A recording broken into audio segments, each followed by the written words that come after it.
গাইবান্ধার সুন্দরগঞ্জ উপজেলার বামনডাঙ্গা ইউনিয়নে জামায়াতে ইসলামীর কর্মী সমাবেশ ও আলোচনা সভা অনুষ্ঠিত হয়েছে। শনিবার বামনডাঙ্গা আব্দুল হক ডিগ্রি কলেজ মাঠে এই কর্মী সমাবেশ অনুষ্ঠিত হয়। বামনডাঙ্গা ইউনিয়ন জামাতে আয়োজনে কর্মী সমাবেশে প্রধান অতিথি হিসেবে বক্তব্য রাখেন জামাতের কেন্দ্রীয় শূরা সদস্য ও জেলা আমির আব্দুল করিম সরকার।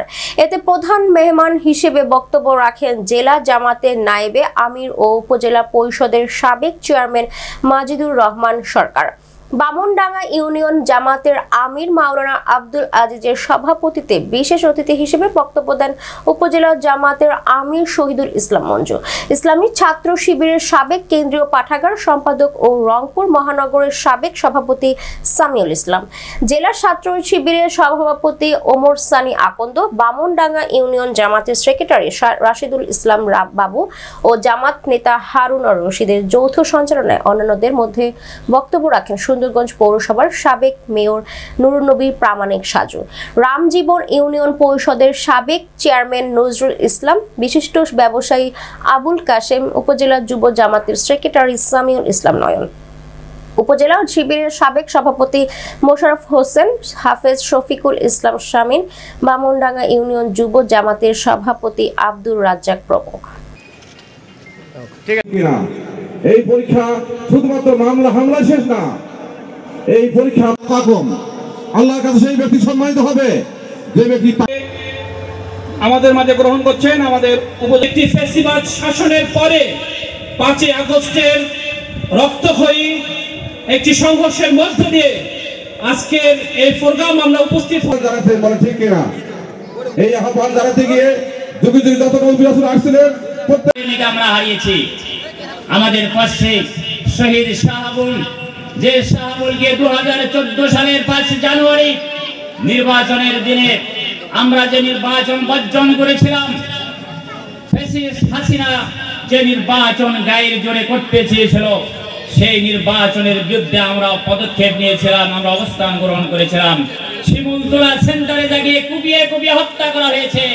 আজকে আমি জানতে চাই আপনাদের খেয়াল আছে কিনা শাহাবুলের কথা।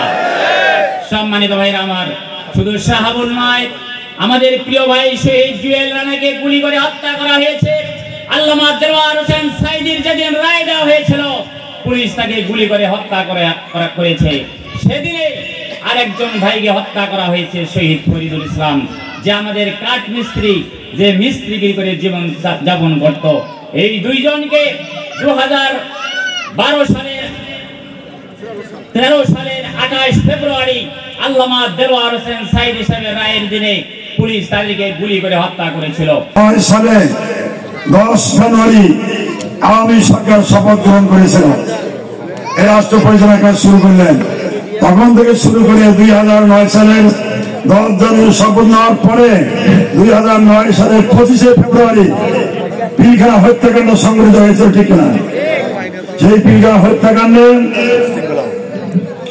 57 জন সেনা কর্মকর্তা চৌকস, তারা ছিল দেশপ্রেমিক, ডানপন্থী, ইসলামপন্থী বলে, ঠিক না?